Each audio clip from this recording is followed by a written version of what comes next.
Question of the day. What is your favorite negotiation game? A game in which you've got to negotiate with other people to get them to join your side and do what you want them to do. Because today we're talking about a game called Political Animals. Now, if there's one thing we know about the online universe, is there's one topic that is absolutely dispassionate, completely just emotional, and a normal sit-down conversation that you can have and no one will have bad feelings about.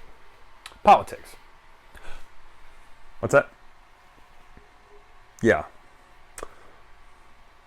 Okay. The producers are telling me literally it's the opposite of that. Literally the topic that is completely passionate and emotional and vitriolic sometimes online. But today, the good news is none of that is featured in this game other than by talking, because what you're doing is essentially you're negotiating with people to move a token on a board. They just so happen to be named after policies and things that you're going to be negotiating to do. Now, here's the thing. Let's talk about how it plays, and we'll come back up, talk final thoughts, and what's really cool about this game after that.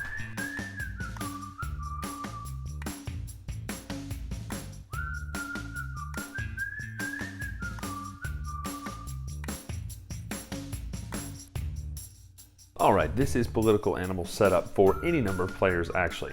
You're going to have 3 policies down here to start with. You're going to put the token wherever the randomly shuffled agenda shows up. So you're going to turn these face down, and someone could play the moderate, they don't have to. Shuffle these face down, and then whichever one you turn face up, let's say here, this would be financially liberal, socially conservative. You're going to put that right here. So it'll be in the light blue section. So it'll go in the moderate section of the light blue section. Now, ideally, what you're trying to do is everybody's going to get an agenda. So somebody might be financially conservative, socially conservative, socially liberal, or socially liberal and financially liberal. Ideally, what's going to happen is you're going to try to get this token to end in your section at the end of the game. And if it is, no matter how far it is, you win. If it's in the middle and you're playing the moderates, you win. And that is how the game is won, essentially. Now, how you play, you're going to get certain amounts of political capital each time. So in round 1, you get 5, then 7, then 9, then 11. What happens is you're going to spend that political capital to vote on certain acts and agendas and things like that. How these work is they're all going to start on level 1. So that would actually be this side. See how it says level 1 right there? You'll put this out there. So the person who's the first player will pick the first agenda, then the person to their person's left. Now these would actually all be laid face up. Every single one of these, all 32 of these is laid face up on round 1. I have these backwards, but that's a lot of table space. So every single one of these is going to be placed. Now all they do is move the token up, left, right, down, and bottom. Now what happens is you're going to pick one, and then somebody else is going to look over and choose one, and they'll put it here, and then the last person will choose one as well. Now, the difference in level 1 and level 2 is if this gets voted on and it gets approved, you'll flip it over to level 2. Now, when you're in level 2, you can't just win with a simple yes. It has to be filibuster proof. Essentially, you have to be at least 2 more than the nay. So a 2-to-1 vote would not win, but a 3-to-1 vote would. So these are all sorts of political things. And it's interesting. Some of them are more realistic. Some of them are kind of sillier. But actually, most of them are pretty, that was National Park Administration outsourced to Disney, repeal Obamacare subsidies, year-round enrollment in health insurance. So these are things that are left, right, center. So there's no worries of somebody going like, this doesn't represent my side of the game. Exactly, it does. Every single thing in the last 20, 30 years, 40 years is in here. So you're in this game. Anyway, what happens is you're going to play this, and then you're going to vote. You're going to take your political capital, which is these tokens right here. You're going to secretly put it on your yays or nays per each policy, and then whichever wins, if it wins, it moves. So let's say that this one wins, the taxpayer rights, lower taxes for wealthy Americans. So if this were to be voted for, you will then move the token 1 space to the right. Boom, just like that. This will go back over there on its level 2 side, and you'll see this moves it 4 spaces to the right. All Americans taxed at the same rate. So, okay, so it's 2 different policies, one on the front, one on the back. Fair tax on the back, and the stuff on the front. So if you're a political junkie like I am, this is pretty interesting. As we talked about in the intro and final thoughts, this does not have the potential to start fights because you're in person. However, know your group. Anyway, and don't editorialize the topics. Just play the topics. Don't editorialize them. Anyway, all you're doing. It's an abstract game. You could take this away and make it Rome. You could take this away and make it artists who are trying to get people to fund their projects. That's really all this is. You're abstractly playing it. But politics, I'm a political junkie, and I know a lot of people are too. So that's what you're doing. You're moving this around, and you'll be doing that every time. On the last round of the game, you're going to put out as many policies as there are players, and you'll vote them, and then you'll do it. So essentially what you're doing is you're spending your votes. Now here's where the game gets interesting. As you start voting, and before you start talking and revealing, you can start cutting deals. They can be public deals, they can be private deals. You can write notes, you can send text messages. There are no binding contracts, just like Congress. You can tell somebody something and then do something completely different. Or you can swerve in the last second, or you can come back and say, you know what, on second thought, I will work with you from this point on. Let's reach across the aisle and do this thing. There's all that negotiation until time is called, and that is done by the first player token or whoever has this token.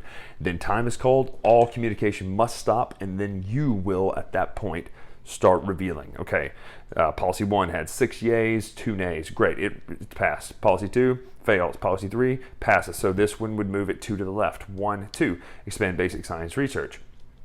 So then, obviously, anything that passes will go back over in level 2, and this could immediately be grabbed again the next round. So let's just say the person in the blue is trying to win here, this person here, they would want that to win, because then it would be 1, 2, 3. And then if you could find one that moved it up, socially conservative, for instance, supplemental nutritional assistance, SNAP, administered in Amazon gift cards, moved up 2, 1, 2. Now this person's got a solid lead currently. But anyway, you're going to do that for 4 rounds, or if you want to play the longer game, there's longer rounds. There are amendment cards and secret power cards that you can get in variants that really just kind of add extra stuff to it. So obstructionist political capital for every policy that does not receive enough votes. All this sort of pork barreler. During a vote, you may place the pork token on a policy you're voting yay on. If the policy passes, +2 political capital. That kind of stuff adds flavor and powers. Now, one other thing. If you choose not to vote at all, you then get to take one of these rally the base tokens. These are worth 4 votes, yay or nay. So that's how you play political animals.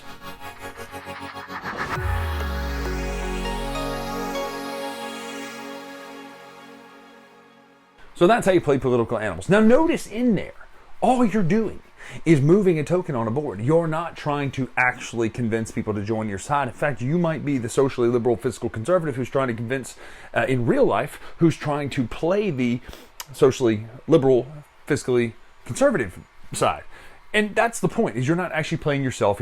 Nobody else is playing themselves. You're not trying to convince anybody what they need to do in real life. What you're trying to do is move a token across the board, which is kind of funny, because then you are going and talking and hashing out these ideas. But the ideas aren't about the ideas, they're about moving a token on the board. So the game looks okay. It looks kind of like almost something you'd see in school.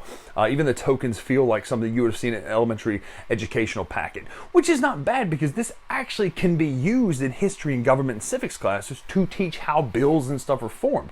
Because again, it's irrelevant, the content of each one. There are hard left issues in this game, there are hard right issues in this game, but none of that matters, because like I said in the how to play, you could be talking about building a building in New York instead of playing politics, because the point is it's all about moving that token and negotiating to get what you want, even if you have to compromise a little bit. Kind of like Congress. Reach across the aisle, or be a stalwart obstructionist, or do whatever you want to do. The point is move that token.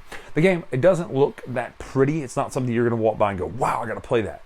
But it's got an interesting mechanic of negotiation, because you're doing it where you can negotiate openly. There's no binding promises, or you can negotiate secretly. You can literally tell one person, I'm doing this, and text somebody else, I'm not doing that. To me, it's cool to see a game where you can do that kind of wide open manipulation. So let me know in the comments below, again, what your favorite game all about discussions and persuasions and negotiations is in the comments below, because this is Political Animals. It doesn't look that great, but it plays really fun. This is a game I think people will enjoy. Again, know your group. If people are going to just freak out about just the topics in general, even though you're not discussing them, then don't play this game, obviously. If you got a good group, you know your group, you can play this group with people who are on the left, people on the right, people on the center. You can play it all together and still have a good time. So Political Animals doesn't look that great, but it's a lot of fun to play. So, breaking games. I'm Bryan Drake here on the Dice Tower. Make sure to follow us on Twitter, Instagram, etc. at Dice Tower Bryan. Until next time, we'll see you.